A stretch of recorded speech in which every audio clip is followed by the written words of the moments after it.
Top quality और consistent performance के लिए सिर्फ सिल्वर पंप नाम याद रखना। કોંગ્રેસના ઉમેદવારોને શક્તિસિંહે અભિનંદન પણ પાઠવ્યા છે। કોંગ્રેસના ઉમેદવારો નિષ્ઠાથી લડ્યા અને તેમણે અભિનંદન પાઠવવામાં આવ્યા છે। ખાસ કરીને જાફરાબાદ, લાઠી અને રાજુલા સહિતની બેઠકમાં પરિણામ નિરાશાજનક તેમણે ગણાવ્યા છે। સ્થાનિક નેતાઓના આધારે લડવામાં આવતી હોય છે આ પેટા ચૂંટણી, તેમ સ્પષ્ટ જણાવ્યું છે। શક્તિસિંહનું આ આખી જે ચૂંટણી છે તેને લઈને તેમનું પરિણામ અને તેમની પ્રતિક્રિયા સામે આવી છે। વર્ષ 2018થી લઈને અત્યારની વાત કરવામાં આવે તો કોંગ્રેસના 78 ધારાસભ્ય હતા, ત્યારે પણ કોંગ્રેસને નગરપાલિકામાં વધુ બેઠકો નહોતી મળી, જેથી એ પરિપ્રેક્ષમાં કોંગ્રેસ માટે આ પરિણામ નિરાશાજનક નથી, આ સ્પષ્ટ કહેવું છે શક્તિસિંહનું।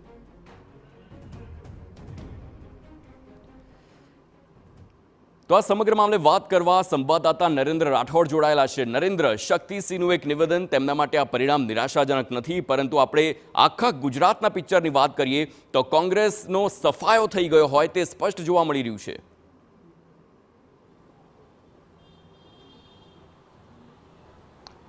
જી, જૂના ચૂંટણી પરિણામો સાથે એટલે કે આજે જે ચૂંટણી પરિણામો આવ્યા છે એની સાથે સરખામણી કરીને આજની હારને ભૂલાવવા માટેનો પ્રયત્ન જાણે કે શક્તિસિંહ ગોહિલ કરી રહ્યા હોય એ પ્રકારનું નિવેદન એમના દ્વારા આપવામાં આવ્યું છે અને એના કારણે એ સ્પષ્ટ થતું પણ જોવા મળી રહ્યું છે, કારણ કે 2018માં પણ કંઈ નહોતું મળ્યું અને અત્યારે હાલ પણ કંઈ ના મળ્યું હોય એ પ્રકારની સ્થિતિ જોવા મળી રહી છે। અને એક પ્રકારે જે ચૂંટણીના પરિણામો અને ત્યારબાદ મનોમંથન અને ત્યારબાદ પ્રોગ્રેસ, એ એક પ્રક્રિયા જે રાજકીય જે પક્ષો હોય છે એમની રહેતી હોય છે, પરંતુ 2018થી લઈને અત્યાર સુધી જાણે કે કોંગ્રેસ કંઈ શીખી જ ના હોય અને એ ચૂંટણીના પરિણામોમાં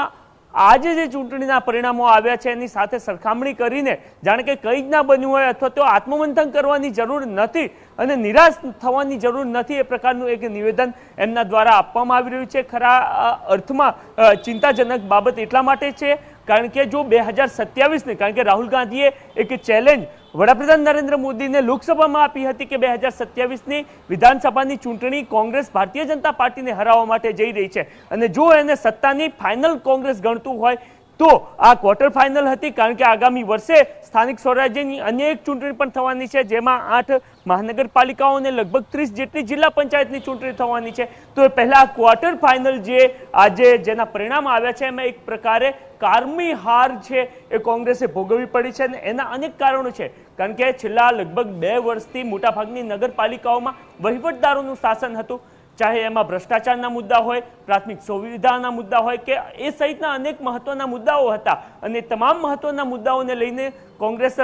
જનતા વચ્ચે પણ ગઈ હતી, પરંતુ કદાચ જનતાને કોંગ્રેસના નેતૃત્વ પર વિશ્વાસ ના હોય એ પ્રકારની સ્થિતિ જોવા મળી હતી અને એના જ કારણે એ તમામ મુદ્દાઓ મતદાતાઓના ગળે નીચે નથી ઉતર્યા અને એના કારણે આ પ્રકારના પરિણામો ભોગવવાનો અથવા તો એ મેળવવાનો સામનો કોંગ્રેસે આવ્યો છે। જે પ્રકારે શક્તિસિંહ ગોહિલે પણ કહ્યું કે ગત જ્યારે ચૂંટણી થઈ હતી ત્યારે 78 ધારાસભ્યો હતા અને 78 ધારાસભ્યો હોવા છતાં પણ કોંગ્રેસ સારું પરિણામ નહોતું મેળવી શકી, તો કદાચ આ ચૂંટણીમાં તો કેવી રીતના સારું પરિણામ આવી શકે, કારણ કે માત્ર 12 જ ધારાસભ્યો હતા, એટલે એક રીતના તેઓ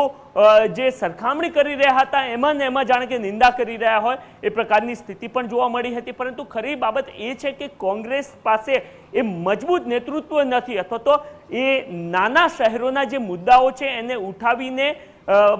વાચા આપી શકે અથવા તો એમનું નેતૃત્વ કરી શકે એ પ્રકારના સક્ષમ નેતાઓ નથી, ચૂંટણી મેનેજમેન્ટ કરી શકે એ પ્રકારના નેતાઓ નથી અથવા તો ગ્રાસરૂટ સુધી કોંગ્રેસ માટે મથી શકે એ પ્રકારના કાર્યકર્તાઓ નથી અને એના જ કારણે આ પ્રકારનું ચૂંટણી પરિણામો કોંગ્રેસે ને પ્રાપ્ત થયા છે। જરૂરથી આગામી સમયમાં અન્ય ચૂંટણીઓ પણ આવવાની છે, કારણ કે આગામી ફિટ 1 વર્ષ બાદ 8 મહાનગરપાલિકા અને અન્ય જિલ્લા પંચાયતની ચૂંટણી આવવાની છે, એ પહેલા કંઈક કોંગ્રેસ શીખી જશે। આભાર નરેન્દ્ર સમગ્ર માહિતી બદલ। એટલે કે આ પરિણામ છે તેનું ચિત્ર સ્પષ્ટ કહી શકાય, કારણ કે જ્યાં ગ્રાઉન્ડ લેવલનું કામ કરવાનું હોય છે તે ક્યાંક ને ક્યાંક ભાજપે ફરી એક વખત બાજી મારી હોય તેવા દ્રશ્યો જોવા મળ્યા છે, તેમનું પરિણામ એવું જોવા મળી રહ્યું છે।